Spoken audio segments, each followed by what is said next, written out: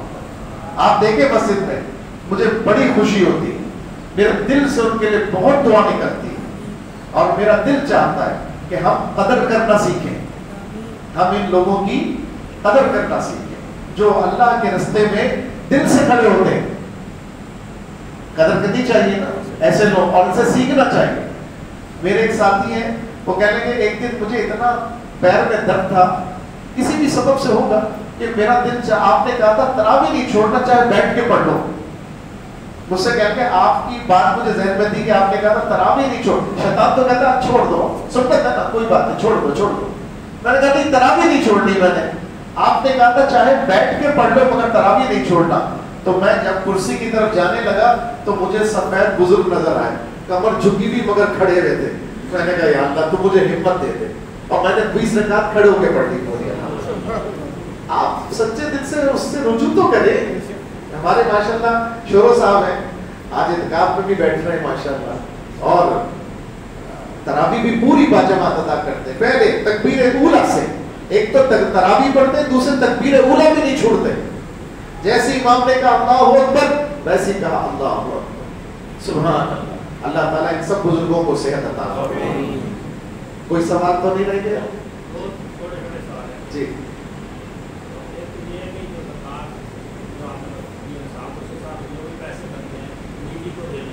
جی اگر ڈیڈی کہتے ہیں مجھے آپ خرچہ خوراک کھانا پینے کا سامان ہو گیا, یہ ضرورتیں لے کے جائیں. جی بالکل, چاہے پیسہ, چاہے اس کے ریٹرن میں راشن, چاہے دوائی, چاہے کپڑے, چاہے اس کی ضرورت سائیکل, موٹر سائیکل, سب چیزیں اس کو دی جا سکتی. پوزیشن ثابت ہے نا, اس کی ملکیت ہو جائے گی. آپ کے زیادہ سوال ہو گئے, لوگ بولیں کہ انہوں نے بٹھایا ہوا ہے.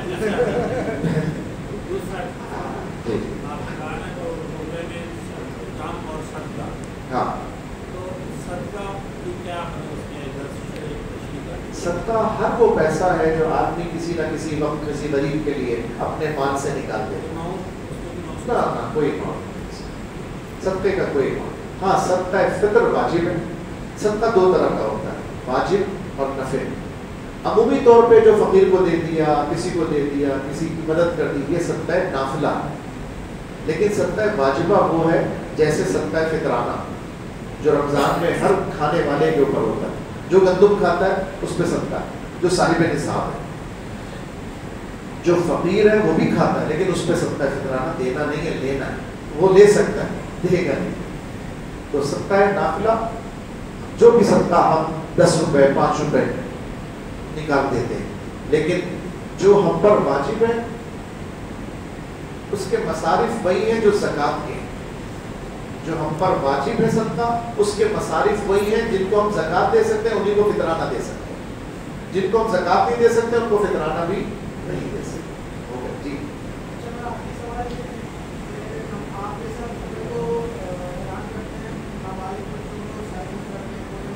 کم سے بچوں کو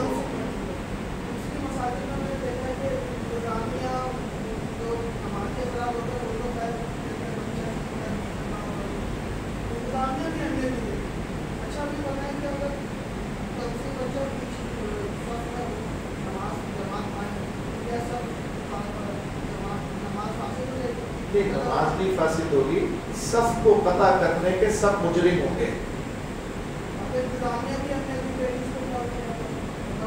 انتظامیہ کے اوپر یہ لازم ہی نہیں ہے, یہ تو ہر مسلمان پر لازم ہے. یہ تو ہر مسلمان پر لازم, انتظامیہ کیا کرے گی؟ اگر کسی کو کہے پیسہ یہ بچہ ہے سر, اپنے بھائی مجھے کہتا ہے کہ بچے کو سائڈ پہ کر لو, اور میں مسجد ہوتا ہوں بچے کو وہی ہٹا دو. جی تو یہ تو اپنی ذمہ داری سے پورے ہو گئے, لیکن آپ پر ذمہ داری ہے. اب میں بتاتا ہوں کم سے بچے سے کیا مراد ہے. بھائی اپنے دونوں بچوں کو ادھر بھیجو, حمزہ اور زید, ادھر آئیے. حمزہ آپ کی عمر کتنی ہے؟ 9 سال. زید آپ کی عمر کتنی ہے؟ دونوں سامنے کھڑے ہو. کیا بات ہے, ادھر ادھر ادھر کھڑے, ادھر برابر میں کھڑے. آپ آئیے بیٹا, یہاں کھڑے ہو. کتنی عمر ہے آپ کی؟ ان کی عمر ہے 13 سال. یہ صف میں کھڑے ہو سکتے ہیں, یہ بیچ میں بھی کھڑے ہوں گے تو نماز میں صف میں کوئی اثر نہیں پڑے گا. یہ کھڑے ہوں گے بیچ میں, صف قطع ہو جائے گی. ان کی 9 سال ہے, ان کی 7 سال ہے, یہ 13 سال کے. تو اب فرق سمجھ لیں. میں کہتا ہوں کم سن بچہ, نا سمجھ بچہ, ابھی یہ کم سن ہے, کم از کم 10 سال کے ہو جائیں. 10 سال کے بچے کو نماز پڑھانے کا حکم ہے نا, سختی کے ساتھ. بس جب نماز کا حکم ہے اس کا مطلب ہے وہ سختی سمجھتا ہے, نرمی سمجھتا ہے, بات سمجھتا ہے, صحیح کر سکتا ہے, تبھی تو سمجھانے کا حکم ہے. تو 10 سال 11 سال کا بچہ کھڑا ہو اس کو نہیں ہٹائیں, لیکن چھوٹے بچے ہوں ان کو بیچ میں رکھیں گے تو یہ کبھی مستی کریں گے, کبھی آگے نکل جائیں گے, کبھی پیچھے نکل جائیں گے, تو سب کو نماز میں توجہ ہٹا دیں گے, خراب کریں. جا بیٹا بیٹھ, نعرہ لگا کے زور سے زندہ باد زندہ باد زندہ باد. بیٹھ. زید آپ نے نہیں لگا. لبیک لبیک یا رسول اللہ, لبیک لبیک لبیک یا رسول اللہ, لبیک لبیک لبیک یا رسول اللہ. اللهم صل على سيدنا مولانا محمد معظم الجود والشرف وآله وصحبه وبارك وسلم. اللهم إني أسألك علما نافعا ورزقا واسعا وعملا متقبلا وتوبة قبل الموت وراحة